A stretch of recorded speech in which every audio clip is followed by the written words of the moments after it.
rugby tackling. All of our security is trained in first aid, so are we in the exhibition.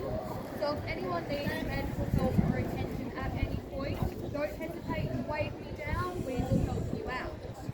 Then finally, is photos and videos. Yes, you are more than welcome to take them. You can post them away online, tag the fanfics. We do always love to see our faces on strangers' social media. Only thing that I ask from you is that you have the flashes on your phones and cameras turned off when you go into the hotel, as well as your devices set to silent. This is a precaution for your world tour. The bright light or noise goes around them while they're handling 1,200 degree molten flow.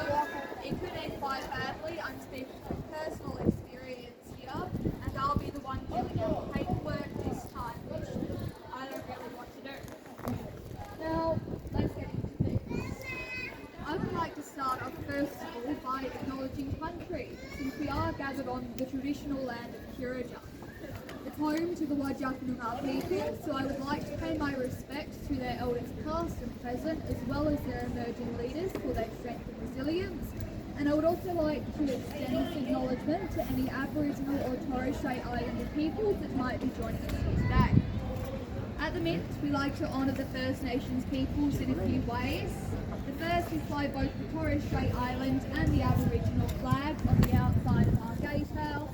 And along with that, we commissioned Noongar artists locally to do instalments in all of our buildings across Perth, on some of our coins, and on our public grounds. The most notable of which is this gorgeous mosaic, which was designed and installed last year by a man named Kevin Binder. He did it to depict the gold rush days, which you can see with the nuggets, which are down in the water and in the sand. In fact, the gold rush, that is the entire reason why we got it into Perth. We are one of the most isolated capital cities in the entire world, so they needed a fairly good reason to put one here, and it was just the excuse. It all started with the two gentlemen over in the statue. Their names are Arthur Bailey and William Ford. They were gold prospectors that had been travelling for 40 days when they came to a spot that we now know as Fly Flat. Thinking that it would be a good place to camp, they set themselves up and they tucked in for the night. And then they found out the hard way, it wasn't a very good place to be. Fly Flat is a dried up riverbed, so when storms come, floods come too. And that's exactly what happened to these poor guys. They couldn't leave their tent to rescue anything. They stayed pitched down and they listened as everything that they owned was swept away.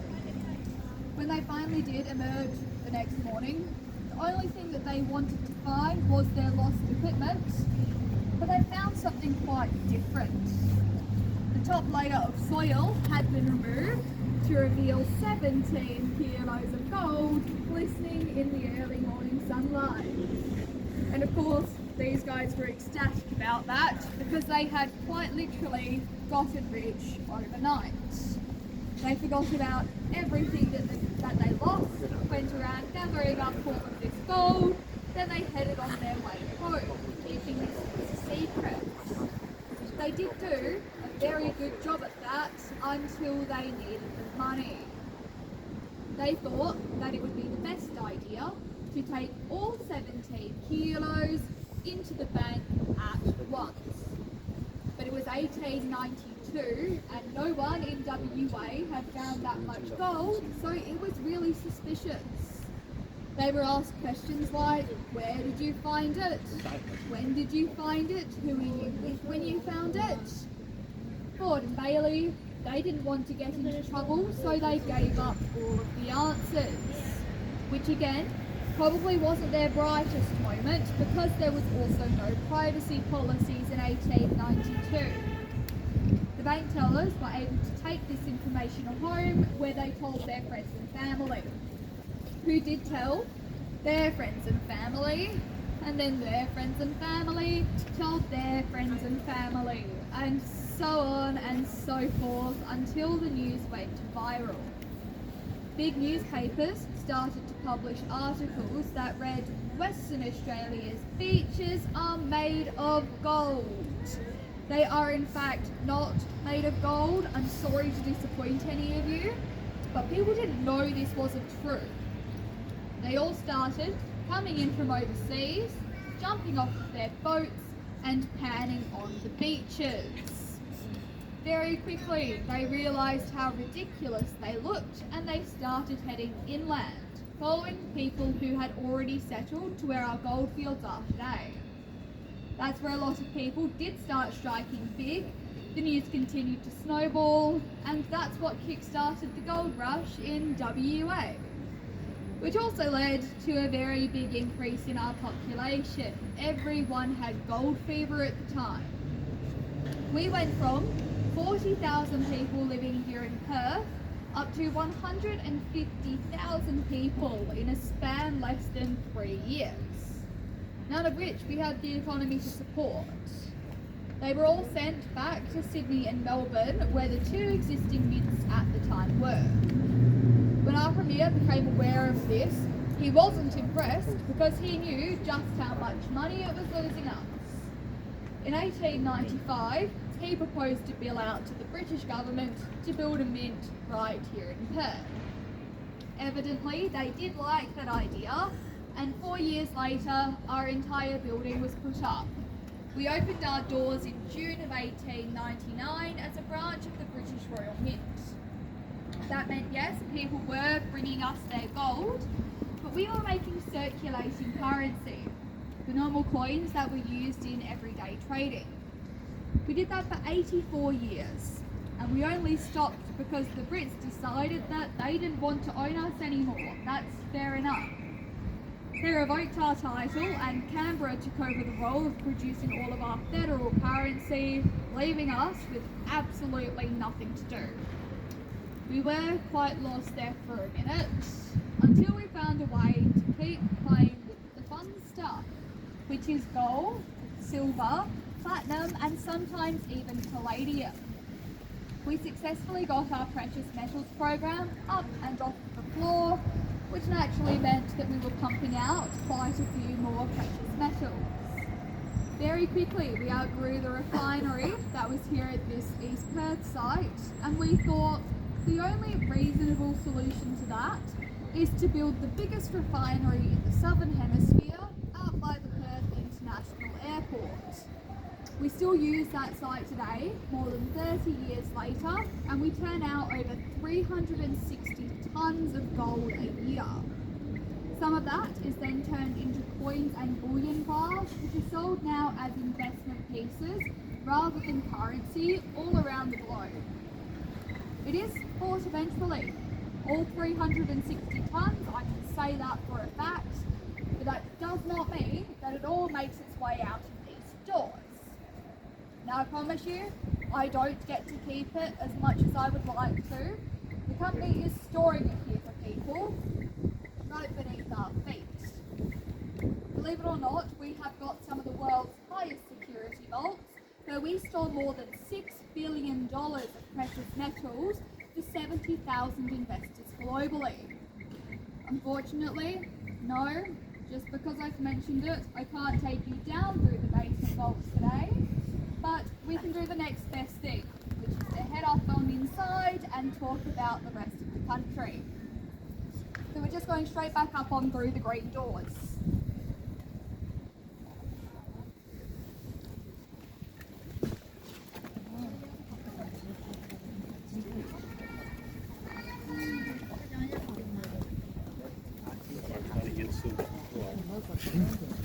Oh, here we go, everybody. Did you hear that? Right under my feet. This place is standing on top of one of the largest vaults in the world.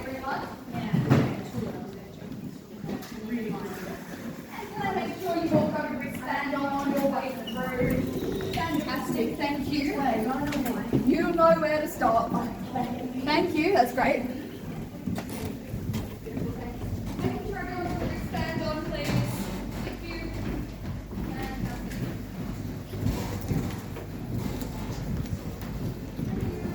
I'm just going to hang back, guys, and Actually, I'm going to push through. There you go. This is what you've come to see. A 1 ton solid gold. Look at that. What was it? It was 88 centimetres wide in diameter and 12 centimetres thick. They cast this in one pour. I'll move around to the other side.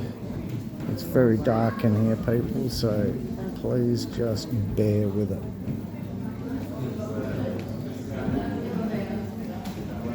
And I know it might be, oh, there you go, you can see it. It has a price of $1,000,000. And of course it's worth far more than that. So we're just waiting for the girl to shut the door. Okay, I know it's difficult. We are ignoring the big toy for now. Could you please keep coming down and around onto the flat for me, please? Do what the lady says, people. And if you're wondering, that's where they make some of the coins. There's a coin press right there. We'll get to that. Just keep coming round, please. I've got to pick a better vantage point, everyone. Sorry. Okay. As I said, I would like to address the rest of Australia because we're a pretty impressive country. We're the second largest gold producers in the world and we've had some pretty impressive finds. One of those was the biggest nugget that was uncovered in the whole of human history. Unfortunately, I'm not allowed to pick it up, but it's this big one right down here. It's been called the Welcome Stranger. It was found in 1869 by two Cornish tin miners after they had settled out in the Lake Victoria. They were clearing off their plot of land and they decided that they didn't like the tree stump that they had found in a field. So they tied their horse to it and pulled it out to the ground to reveal a 75.5 kilo gold nugget. After a few attempts of trying to get it out of the ground with their pickaxes, they had to give up because they broke both of them. They ended up tying their horse again to the nugget and pulled it out of the ground to realise that they could not keep this in their house. There was no option but to take it into the bank the next day. After all of their efforts of loading this onto the horse and cart, getting it into town and then taking it inside the bank, they were turned away. The bank teller told them that the scales physically were not big enough to weigh this monstrosity of a nugget. Luckily, they did have a plan B that came into play and they took this down to the blacksmith, who spent the next 6 hours of his day cutting it into 3 pieces for them.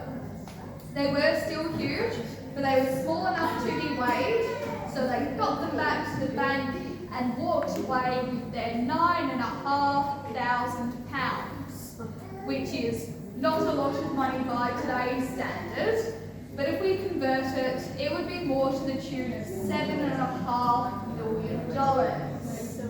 They didn't do very much with their newfound wealth. They happily lived out the rest of their days and they left their kids a very nice inheritance. They certainly didn't do with the people that found WA's biggest nugget did. Because naturally, as the biggest state, we have to have the biggest nugget. And that would be the golden eagle. Most people don't say this one looks like a bird. Most would say it looks like a lumpy golden baby. But for the sake of this story, we are going to stick with the golden eagle, which was found by a 16-year-old boy, Jimmy Larkin. It was 1931, his very first day out in the Kalgoorlie goldfields, and he decided that he didn't want to dig a hole. Instead, he went to go and look in the pothole. Everyone had been riding their carts over every day for months. Obviously, no one else had had that idea because this was sitting at the bottom of it. Now remember, he was 16. At 16, you're very excitable. So he started jumping up and down, waving his hands in the air, screaming at his dad to come and look at what he'd found because they were going to be rich. James, his father, was not amused. He turned around to his son and he said, "Jimmy, you stop playing with that dead bird and you get back to work." Because for all anybody else knew, this was a dead bird. It's not that far-fetched. The boy caught on rather quickly and hid it back down in the pothole until they could recover it later on that evening.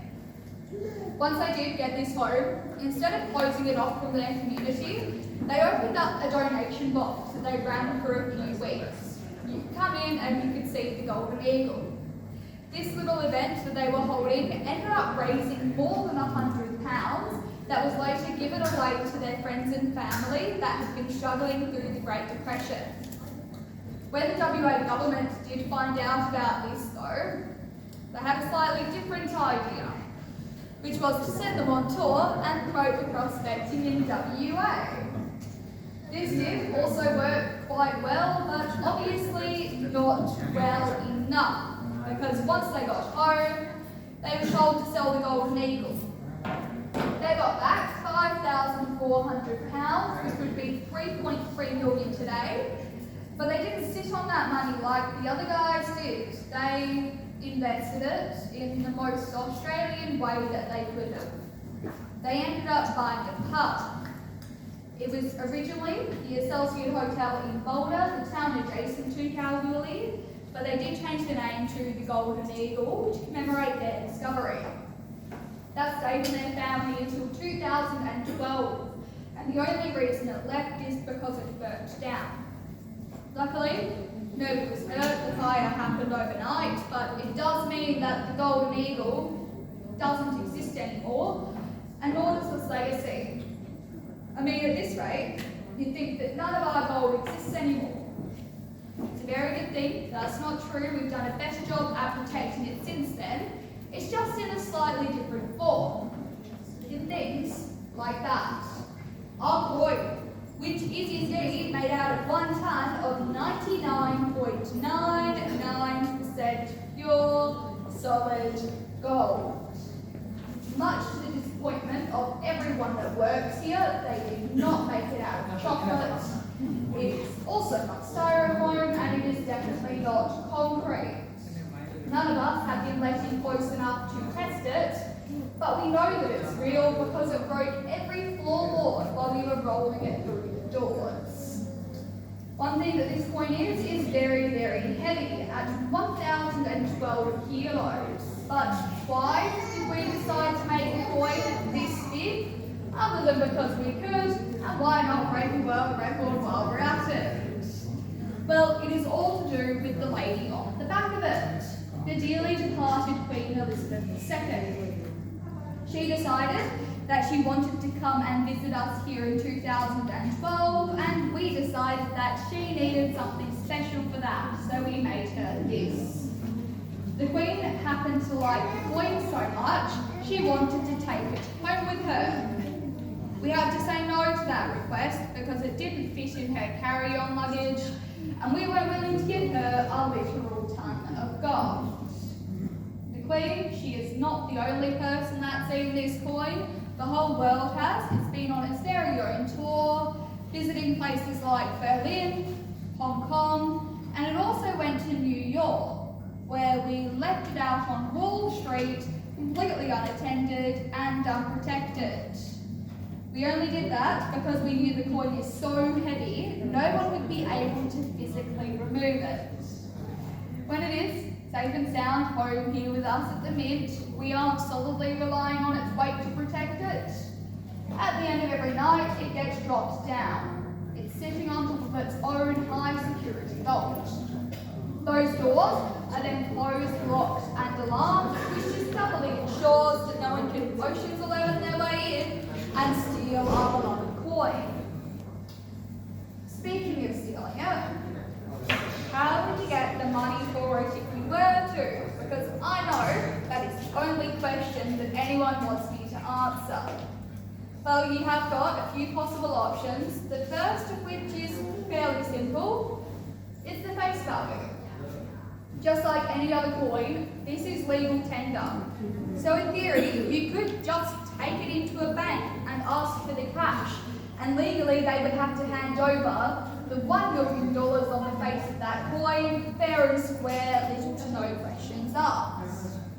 That doesn't mean that they wouldn't advise against it, because you could get so much more out of it for the gold. If you cut this up, melted it down and sold it back to us, we would give you more than $97 million back for it, which is an amount of money that I can't imagine. I don't know about any of you. That's pretty spectacular, and it's a real shame that no one is ever going to see it. This coin is the pride and joy of us here at the Mint, so we aren't going to melt it, and I just can't give you that information. So this is not the only real gold in the room. It would be a little bit disappointing if it was, because we have been stood in a gold museum for quite some time. We've also got some nuggets which are down here on the flat. So feel free to have a 5-minute look around. I'm going to go check on Paul's